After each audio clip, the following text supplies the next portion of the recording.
আমরা জানি নিজ স্ত্রী ও অধীনস্থ দাসী ব্যতীত অন্য কারো সাথে সহবাসে লিপ্ত হওয়া হারাম। কিন্তু বর্তমান সময়ে দাসীর প্রচলন নেই, অতএব এটা বর্তমানে গ্রহণযোগ্য নয়। অথচ আমরা অনেকেই জানি না যে এমন কিছু সময় ও পন্থা রয়েছে যে সময় ও পন্থায় নিজ স্ত্রীর সাথে সহবাসে লিপ্ত হওয়াও হারাম। ইসলামে যে সময় ও পন্থায় নিজ স্ত্রীর সাথেও সহবাস করা হারাম তা নিম্নে প্রদত্ত হল। ১. হায়েজ ও নেফাস অবস্থায়। অনেক দিন সম্পর্কে অজ্ঞ ব্যক্তিরা স্ত্রীর হায়েজ অবস্থাতেও সহবাসে লিপ্ত হয়। আল্লাহ তাআলা বলেছেন, সূরা বাকারা আয়াত ২২২, অর্থাৎ হায়েজ অবস্থায় স্ত্রী গমন থেকে বিরত থাকতে হবে যতক্ষণ না তারা পবিত্র হয়।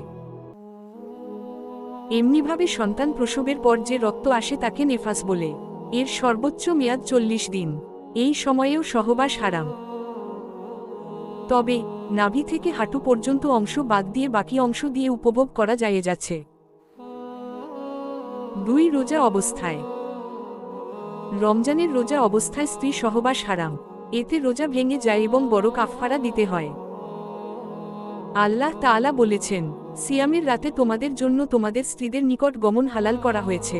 সূরা বাকারা ১৮৭, অর্থাৎ ইফতার থেকে সাহরি পর্যন্ত সহবাস জায়েজ, ফজর থেকে মাগরিব পর্যন্ত নয়।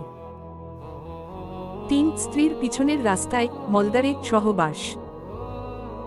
এটি একটি অত্যন্ত নোংরা ও নিকৃষ্ট কাজ যা ইসলামে চরম হারাম।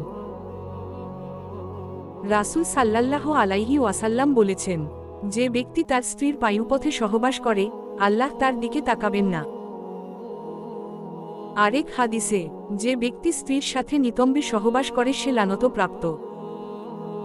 অর্থাৎ এটি কেবল হারামি নয়, বরং ভয়ঙ্কর গুনাহ। দোয়া। আল্লাহ তাআলা আমাদেরকে হালাল পথে চলার তৌফিক দিন, হারাম থেকে বেঁচে থাকার শক্তি দিন এবং দিন বুঝে আমল করার তৌফিক দান করুন। আমিন।